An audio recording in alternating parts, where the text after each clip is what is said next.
Today I'm back with a very interesting topic, and many of you have requested about it. It's how I maintain my premature gray hair.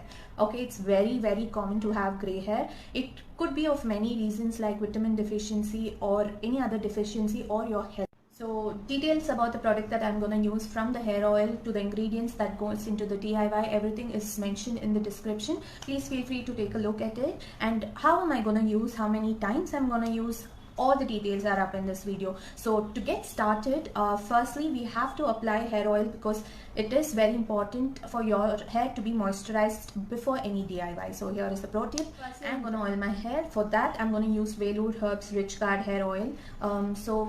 Rich Guard is believed or is scientifically proven to control premature gray hair, and this is one of my favorites from Vellore Herbs. So this is the oil that I'm going to use firstly. Before I apply this oil, I'm just going to detangle my hair and then apply it only to the roots. To my hair strands, I'm going to apply the normal herbal oil.